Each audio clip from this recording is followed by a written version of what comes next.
আজকে হচ্ছে আমার ভাইজির রিসেপশন। তো আমরা প্রচণ্ড আনন্দ করতে করতে আর কি রিসেপশনে এসেছিলাম। এসে পরেও দেখো আর কি কতটা মজা করছিলাম।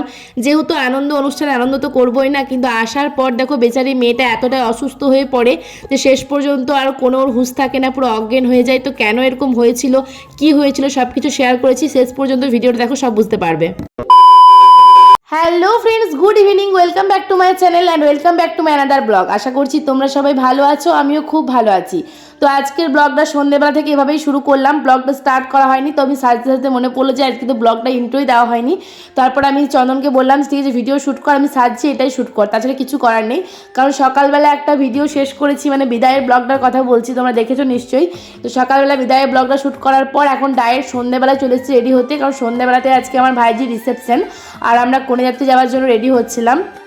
বিকালবেলা একবার বক্রেশ্বর মন্দির দিকে শ্মশান দিকে ঘুরতে গিয়েছিলাম, কিন্তু তখন আর কোনো ভিডিও করা হয়নি। তো এখন দেখো দিদি পিসিমণি সবাইকে রেডি হয়ে দাঁড়িয়ে আছে, আর আমি যেহেতু রেডি হচ্ছিলাম তাই আমাকে আর কি তাড়া দিচ্ছিল। আর এইভাবে যদি কেউ দাঁড়িয়ে থাকে আর তাড়া দেয় না, দেখবে কোনো সাজ কিন্তু কমপ্লিট হয় না, প্রচণ্ড অস্বস্তি করে। যাই হোক, তো আমার এখন মুখের মেকআপ হয়ে গেছে, আই মেকআপটাই করছিলাম, আর চুলটা বাঁধতে হবে, তাহলে কিন্তু আমার হয়ে যাবে। তো দেখো এভাবে আর কি করলাম, আর দিদিকে পিসিকে সবাইকে আগে রেডি করে দিচ্ছি, আমি সবার লাস্ট রেডি হচ্ছিলাম। আর আমিও দেখো এখন ফাইনালি রেডি হয়ে গেছি। সবার শেষে এই যে ছোটো বৌদিকে লাইনার পরাচ্ছিলাম, তার আগে বৌদিকে চুলটা বেঁধে দিয়েছি, খোপা করে দিয়েছি। আর লাইনার পরার সময়, লাইনার পরানোর সময় যেন সব থেকে মনে হয় যেন যে সিরিয়াস কাজ, মানে সব থেকে সিরিয়াস আমি আইলাইনার পরানোর সময় হয়ে যায়, কারণ এতটাই হাত কাঁপে আমার। আমি তো আগে নিজে পড়তেই পারতাম না, বাট এখন নিজে তো পড়তে পারি, আর কাউকে তো পড়ানোর কোনো ব্যাপার না, এটা পড়াতেই পারি। যাই হোক, তো সবার শেষে আমি বৌদিকে লাইনার পড়াচ্ছিলাম। আর দেখো ওইদিকে পিসি দিদি যারা আর কি দাঁড়িয়েছিল তারা কিন্তু চলে গেল, ওরা যেহেতু অটো করে যাবে, আমরা যাবো ছোটদার গাড়িতে, সে কারণে লেট করছিলাম। এই দেখো আমরা ফাইনালি রেডি হয়ে গেছি কনেযাত্রী যাওয়ার জন্য, মানে আমাদের বিয়ে বাড়ি, আমি আর আমার জিজু। বাকিতে দেখাচ্ছি। এই দেখো দাদা আমার, এই যে আমার ভাইপো,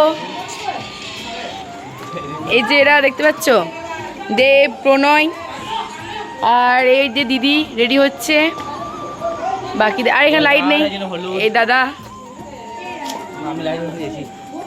আমার ভাইজি শ্বশুরবাড়ি যেহেতু 5 মিনিটের রাস্তা, সে কারণে দেখো দুটো অটো করা হয়েছে।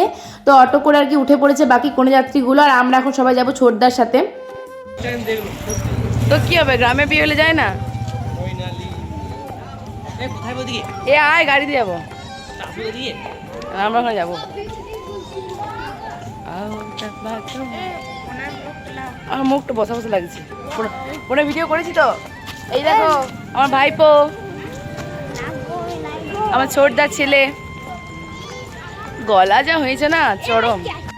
এই দেখো আমাদের, এই আমাদের ড্রাইভার ছোটদা। চাপো চাপো, শেখর দেখা দা, এই দাদা আয় চাপা হবে। হ্যাঁ রে, শেখর তো সামনে যাবে, চলো চলো চলো। তোমার কাছে বসবো আমি, তো আমার কাছে বসবো, চলো চলো, আমি তোমার কাছে বসবো, তো চলো তোমার কাছে বসবো আমি। এই তো চলো।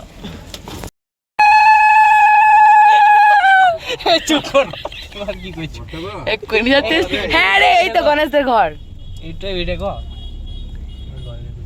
আরে নেপু কি হয়েছে বলছি, উলুলু দে রে, বুঝতে পারবি না কোন যাচ্ছে।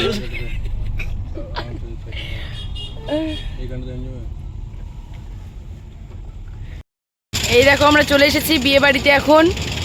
এই যে আমাদের বাকি কনেযাত্রীগুলো চলে এসেছে, এই যে প্রণয়, বৌদি।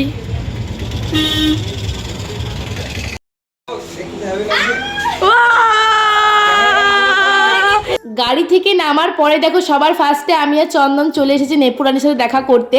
আর যেখানে আর কি কনেযাত্রীদের বসার জায়গা করা হয়েছে সেখানে আমরা যাইনি, বসতে বলা হচ্ছিল। আমি বললাম না, আগে নেপুর সাথে দেখা করে আসি, তারপর এসে গিয়ে বসবো, জল টল খাওয়া পরে হবে। যাই হোক, তো এখন দেখো ওর সাথে এলাম দেখা করতে। আসার সাথে সাথে দেখতে পেলে ওর রিয়াকশানটা কেমন ছিল। তো আসার পরে আর কি ওর সাথে কয়েকটা ভিডিও করলাম, ফটো তুললাম, যাই হোক এইসব করা হয়েছে। আর এখনও কিন্তু বাকি কনেযাত্রীগুলো আসেনি। তো আমরা বেশ কিছুক্ষণ থাকার পর দেখো এখন সবাই চলে এসেছে ওর সাথে দেখা করতে, মানে বাকিদের কথা বলছি আর কি। কিন্তু দিদি, বৌদি, দাদা, জামাই বউ এরা কিন্তু এখনও আসেনি, কারণ ওরা আসবে বড়দার সাথে আর কি একটু পরে আসবে, যেহেতু ওরা খাওয়া দাওয়া তো কিছু করতে পারবে না, এখন 1 বছর তো খেতে নেই এখানে। তো সে কারণে ওরা একটু লেট করে আসবে, ততক্ষণে আমরা সবাই এসেছিলাম। আর এসে আর কি সবাই গণেশকে বলছিল যে তুমি একটু মেকআপ করো নি, নেপুর সামনে কেমন একটা লাগছিল। যাই হোক, তো ছেলেরা তো মেকআপ করে না, ছেলেরা ন্যাচারাল বিউটি, কিন্তু মেয়েদেরকে তো সাজতেই হবে না। যাই হোক, তো এই নিয়ে আর কি একটা হাসি ঠাট্টা করছিলাম। আর এদিকে দেখো এই যে নেপুর বোন দেখতে পেলে, ওর বান্ধবীরা সবাই আর কি এসেছিলো এখানে।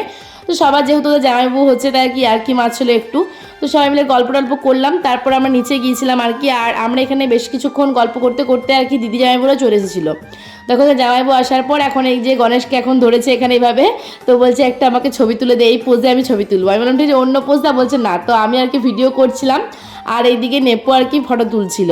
তো বেশ সুন্দর আর কি ওইদিকে লাইটের কাজটা হচ্ছিলো, ফটোটা উঠছিল আর কি। আর বেশ মানে সুন্দর ছিল। দেখো এদিকে দিদি বৌদি সবাই চলে এসেছে, আমরা আর কি বসেছিলাম এখানে।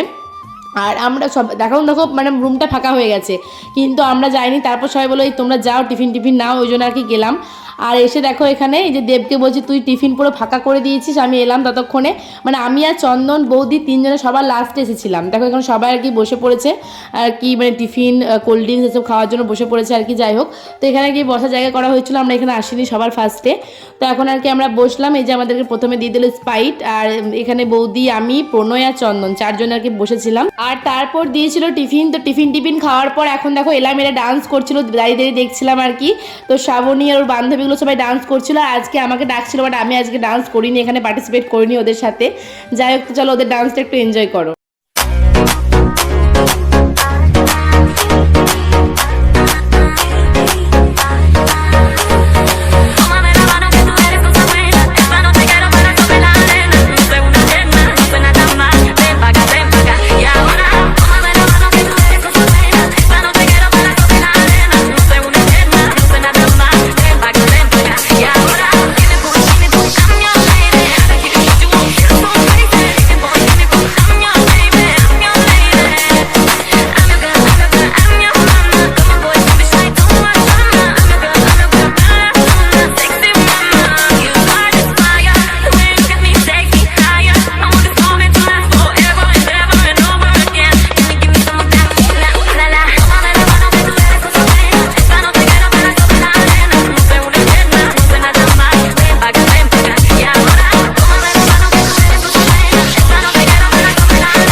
আমরা সবাই বাইরে দাঁড়িয়ে থোবার ডান্স দেখছিলাম, দেখতেই পেলে। তো তারপর চন্দনকে বললাম যে চল এখানে ভালো লাগছে না, একবার নেপুর কাছে যাই, ও কী করছে দেখি।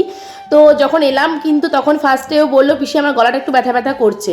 তারপর এখন দেখো ওর কাছে এসে দেখছি ও বলছে আমি আর চোখ তুলে তাকাতে পারছি না, মানে ওর গাটা গরম লাগছে, মানে জ্বর আসতে পারে একটু বুঝতে পারছিলাম। যাই হোক, তো এখন দেখো সবাই আমরা মানে আমাদেরকে খেতে বসতে বললো, যেহেতু অনেকটা রাত হচ্ছিলো, আমরা বাড়িও ফিরতে হবে। তো সমস্ত কনেযাত্রীগুলো আমরা এখন খেতে বসে পড়েছি, দেখতেই পাচ্ছ এইদিকে মানে আমাদের পুরো টিমটাকে বসে পড়েছে। তো এইদিকে এখন বৌদি আর প্রণয় বসেছে আমাদের অপোজিটে, আর এইদিকে বসলাম আমি আর চন্দন। আর ওর সাথে ক্যামেরা করলেই তো প্রচণ্ড ঝামেলা করছিল। যাই হোক, তো এখন দেখো কি সুন্দর ভিডিওটা আর কি সেট করেছিলাম, মানে করার জন্য ক্যামেরাটা সেট করেছিলাম। যদিও আমি স্ট্যান্ড নিয়ে আসিনি, একটা জলের বোতলের মধ্যে কিন্তু ক্যামেরাটা খুব সুন্দরভাবে সেট করেছিলাম। আর ও বলছে যে এভাবে ভিডিও করো না, আমার ভিডিও করো না, এরকম বলছিল না, তুই চলে যা, তোর মুখটা ব্লার করে দেবো, এসব বলছিলাম। তারপর আর কি জলটা নিয়ে আর কি ধস্তি করছিলাম। আর ও বলছে যে এরকম করছো মারামারি, আমি ঠিক আছে আজকে টাইটেল দিয়ে দেবো যে খেতে বসে আমার ভাইপের সাথে মারামারি। তো এর সাথে আর কি এরকম নিয়ে আর কি আনন্দ ঠাট্টা করছিলাম, যেহেতু তখনও মুডটা আমাদের ঠিকঠাকই ছিল, যেহেতু খেতে বসেছিলাম। আর নেপু শরীরটাও ঠিকঠাকই ছিল। আরও আমাকে বলছে তুমি এত প্ল্যান করে রাখো, এখন থেকে টাইটেল ভেবে নিলে। হ্যাঁ, যারা ভিডিও করে তাদেরকে আগে থেকে টাইটেল থাম্বনেল কী হবে এসবটা আন্দাজ করে নিতে হয়। তো এইসব গল্প করার পর দেখো খাবার চলে এসেছে। তখন এই যে স্যালাড সস ভেজিটেবিল দিয়ে দিয়েছিলো সবার ফার্স্টে। তারপর ছিল ফ্রায়েড রাইস মিক্স ভেজ, আর আবারও ফ্রায়েড রাইস আর মিক্স ভেজটা রিপিট করার পর এখন দিয়ে দিয়েছে চিকেন কষা। তারপর চাটনি, পাঁপড়টা খাওয়া হয়েছে, দেখানো হয়নি। মিষ্টি তো আমি নিইনি, তো বৌদির আর কি মিষ্টিটা দেখিয়ে দিলাম যে রসগোল্লা ছিল আর কি। তো বৌদি আর প্রণয় দিয়ে খাওয়া দাওয়া করছিল। আর সাবাস এসেছিলো আইসক্রিম আর পাস।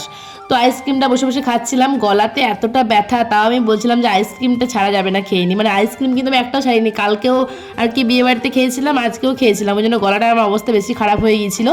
খাওয়া দাওয়ার পরই তো আমাদেরকে বাড়ি চলে যেতে হবে। তো তখন আমি চন্দনকে বলছিলাম যে আইসক্রিমটা খাওয়ার পর যে চল একবার নেপুকে দেখে তারপর যাবো, কারণ ওর শরীরটা দেখে এলাম খারাপ। আর গিয়ে দেখো এমন অবস্থা দেখলাম যে কি আর বলবো, মানে ওর এতটা পরিমাণে জ্বর চলে এসেছে, কোনো ওর হুঁশ নেই, পুরো অজ্ঞান হয়ে গেছে। আর তখন দেখো দিদি আর কি কোলে করে নিয়ে বসেছিল, যখন গেলাম তখন জল পরে দিচ্ছিল। তারপর আর কি চন্দন আর আমি জল নিয়ে এলাম নিচ থেকে, বৌদি এখন ওর মাথাটা ধুয়ে দিচ্ছে।